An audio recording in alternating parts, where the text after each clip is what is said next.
Hello everyone and welcome to a brand new video here today on the channel on F124 covering the latest patch. Now yesterday's video, which I'll leave on screen right now, we covered the F2 portion of the update with the new 2024 cars, with the new car models, the new handling for those cars, and doing a bit of a race and a test. Now for this video we're going to focus on the F1 portion, showing off the new cars, all the changes, all the visual updates, and also we're going to test out one of the new scenarios, which is Ollie Bearman at Jeddah in the Ferrari. So guys, like the video, subscribe, and let's get into it. And first off, before we get into any gameplay, we're going to run through the patch notes. Now for the patch notes, there's a whole lot of waffle and a whole lot of text, and basically I can summarize it in a couple of things. F2 2024 is now in the game. For F1 we have updated car models and visual updates for those.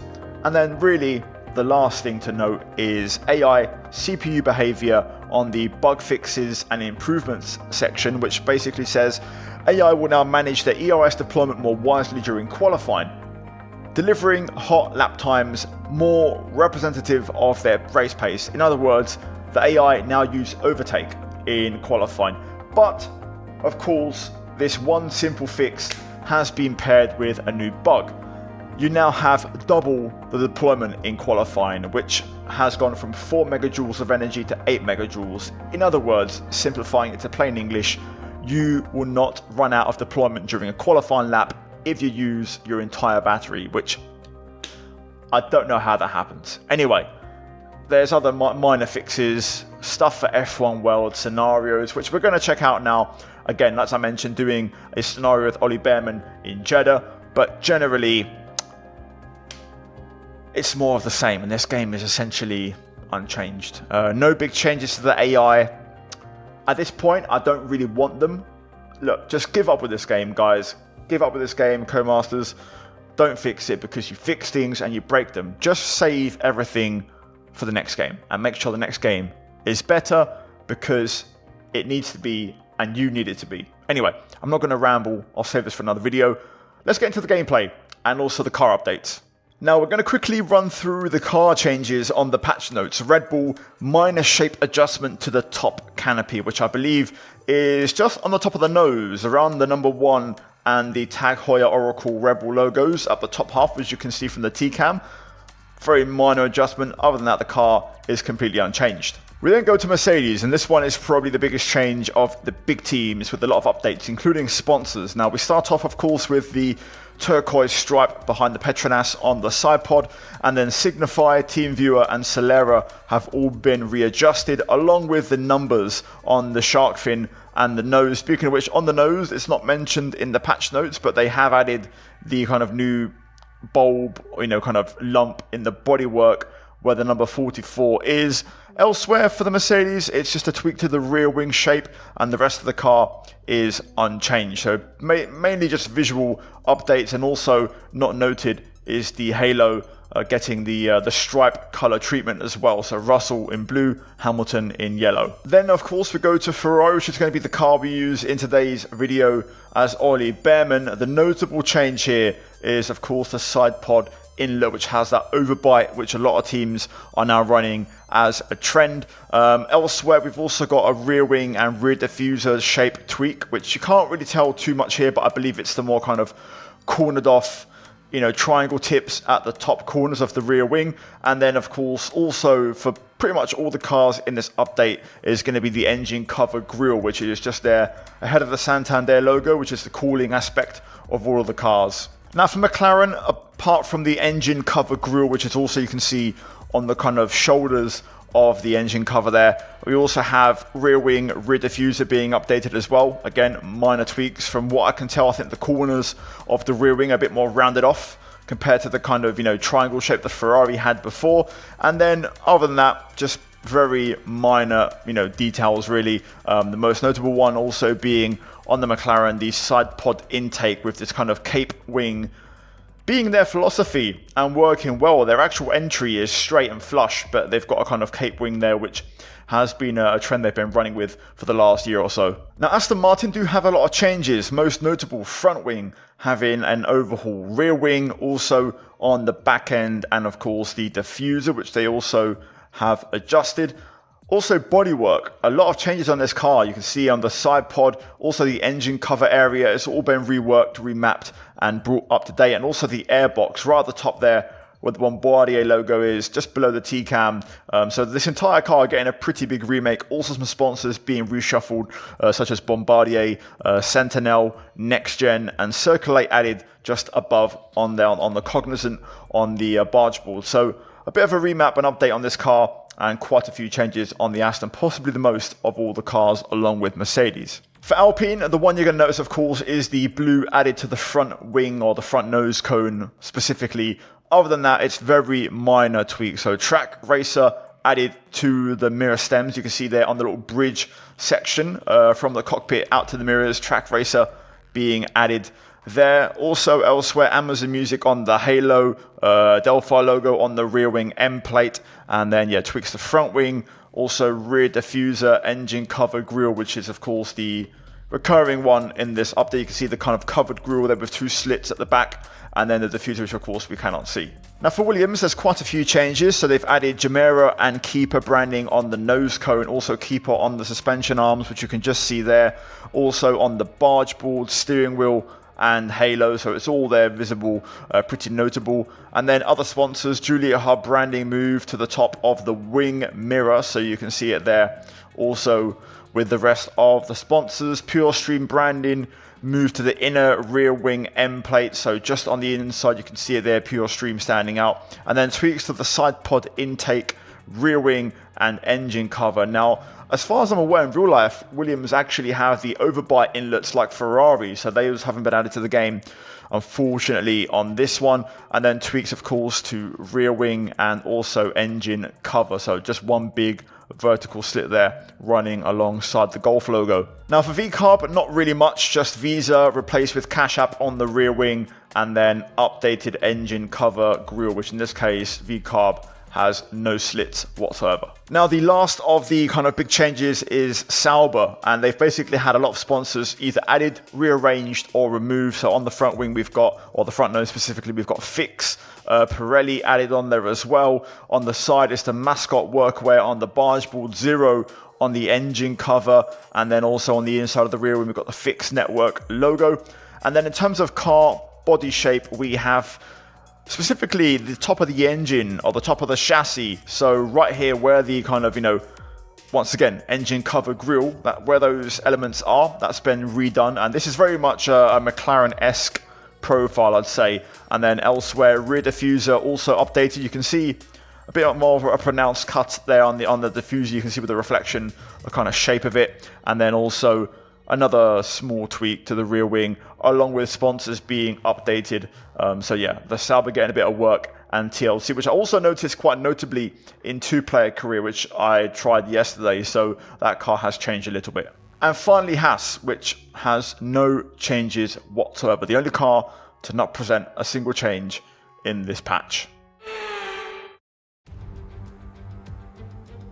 Welcome to what promises to be a thrilling F1 world race today. The view from the commentary box is wonderful. I hope the action on track is going to match it. Now for this one, we have to achieve P7 or better, essentially matching Ollie Bearman's real-life performance in Jeddah. So 110 AI, let's find out. I'm going to quickly whack on an SRC setup and see if we can hit the goal. So here we go. Let's jump into this scenario. Now we are driving as Ollie Bearman at Jeddah in the updated Ferrari, which hasn't just changed visually. The sound has changed, and not for the better. We did two-player career yesterday, Alex Gillen and myself, and I could not get used to the car sound for an entire video. I don't know what they've done, I don't know why they've done it, but the engine sounds horrific. I've tried the different broadcast engine mixes. I've actually decided to move and commit to driver mix, which is what I was using before. I tried broadcast and cinematic, but it's just not for me. So yeah, I'm picking the lesser of the two evils, but I'll let you guys listen for a bit.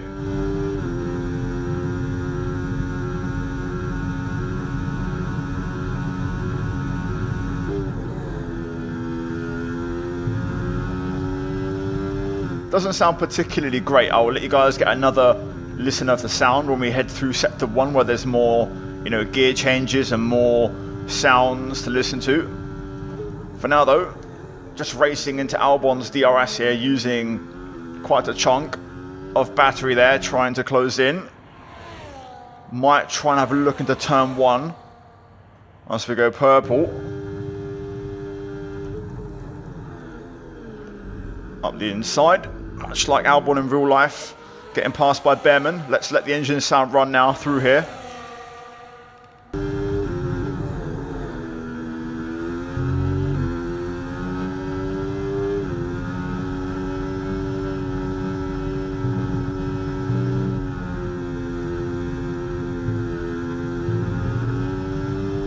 It just isn't particularly great, and it doesn't sound much better in the other mixes, but oh well, it is what it is. It's the game we have, and there'll be another video maybe tomorrow with my thoughts on the game.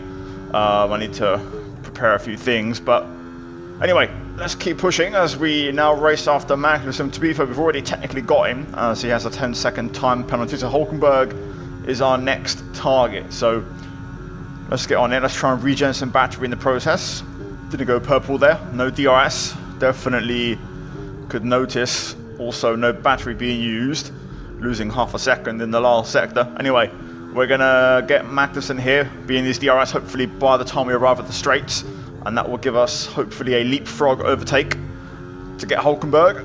Here we go, through the chicane, just taking it nice and easy, setting up Magnussen here. Now we'll wait for the DRS.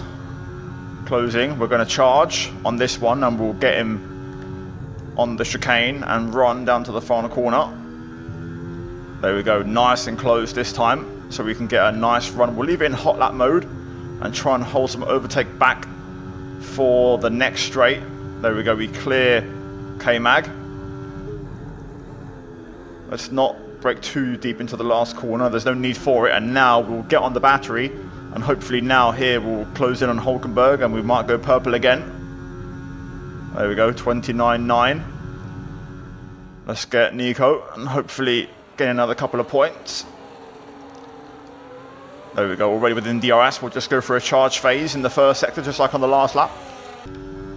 Knock it into none, and just let the battery regenerate. Carbon copy of the last lap, following a Haas through here. Although this time I think we're going to pass Hulkenberg on this straight. We've got a decent bit of charge, so we'll knock it into hot lap and try to go through. Hulkenberg not wanting us to go by just yet, leaving his car in the middle of the track. I thought he was going to kind of open up to the right there, but he moved back up to the left. I was going to choose that inside line. Anyway, this time we'll go through. Again, he moves at the last second to the inside, so we'll go outside. Nice and deep on the brakes around the outside, and we're through. Next up, Hamilton, who's just been overtaken by Norris. What a change of scenario. McLaren, I remember Norris in this race being out of place due to strategy, but also McLaren just, you know, weren't as quick as they are now. But we can definitely get both of those guys and finish P7. 3 laps to do it. I'm going to drain everything here to see if I can nab DRS on Hamilton for the next straight. It's going to be close. I think we've got it. I went full send through there, and we have got it. That's huge. Right, let's see if we can maybe close in. Hamilton does not have DRS on Norris, although he will have now on the pit straight. I think we're just a little bit too far back to attempt anything here, so we're just going to have to wait and go for a charge, unfortunately. 2 laps to go, though. We can still do this. The objective is right there. And to be fair, we can possibly even get a few more of us, still heading through the first chicane as we go purple once more.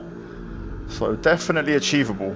So does anybody fancy a 2-for-1? Because I think that's what we might be able to get here. All over the back of Lewis. Magnussen now 20 seconds, I've just noticed, so he's accumulating penalties in real time. Well, we're going to have to just wait behind Lewis here, and we'll try and get the double slingshot on the next one. A little bit of dirty air, understeer, wash through the chicane as we prepare to head onto the last lap of the race. Here we go. Slipstream on Hamilton. We're going to pull out to the outside. And my plan here is to try and pass him so we can have a crack at Norris down the pit straight and get ahead and pull away in the first sector. Here we go. Just use the overspeed. But McLaren's hanging in there. But through we go. And up into P7, achieving the objective. Alonso Russell just up the road, 3 seconds. We'll have a crack and see if we can close in possibly on these tyres. Detection point just out of the chicane. Wasn't quite able to get within, but I'll tell you what, we gained a hell of a lot of time. Look at the gap to Norris and Alonso. I think this is going to be all she wrote, but that was a pretty decent effort, in fairness. Car feels good, tyres feel in really good condition as well. You never know, might see some action. Down to the final corner, it's Russell, Alonso, and I think it might be Perez in there as well. Not sure. Verstappen wins though. These guys are going at it. But we're just going to need another lap there to get 3 more positions as they keep on battling. It's actually a lapped car. But there we go. Job done for us.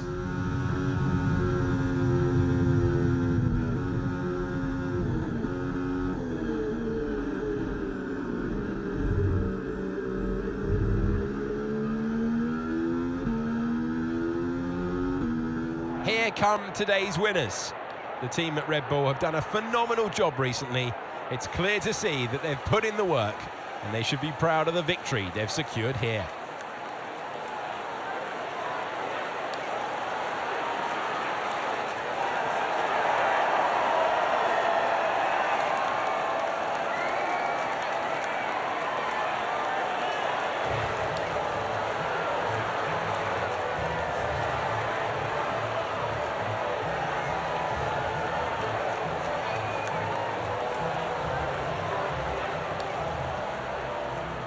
So there we go, guys. That is it for the scenario at Jeddah. Perez actually had a 10-second time penalty in P4, so he dropped down quite a fair bit. We also got an extra point for the fastest lap. So, successful challenge, and that's one of the things you can do in the game right now. Now, for this scenario, I scored 287,000 points. Not bad for a single attempt using an SRC setup. I did restart a couple of times just to kind of get the commentary right at the beginning, but yeah, if you want to beat it, there's my score. So currently 4th in the leaderboard with that attempt. Kian Gondorp is someone I've league raced with. He's extremely quick and went 5 seconds quicker, to be fair, so that says a lot about the pace of him. The first 2 times are not very quick, but they must have finished really high up based off their AI driver level, so it goes to show it's not entirely down to how quick you are, but rather what goals you can achieve. So yeah, but there we go, guys. That is it for today's video. Hopefully you enjoyed it. Like the video, subscribe. Just because the game is shit, don't hate me, or try not to not support my videos. So a like is still appreciated. A comment, your thoughts as well on this entire situation with the game. Again, it's important to make the distinction, even though the game is not in a good place. Don't let us creators suffer for it, so try and support us as much as possible during these times. But yeah, guys, that is it for the patch update. Covered across 2 videos, F2 yesterday, F1 today, and coming soon there'll be an update in terms of my thoughts on the game and where we're at. So yeah, guys, cheers for watching. As always, a big shout out to the members for supporting the videos. Check in the description, guys, all my links, all my sponsors, affiliates, partners, discount codes, all that good stuff, my link tree. There's a lot of stuff down there, so go check it out. As always, check out the 2 videos on screen, and I'll see you guys in the next video. Ciao.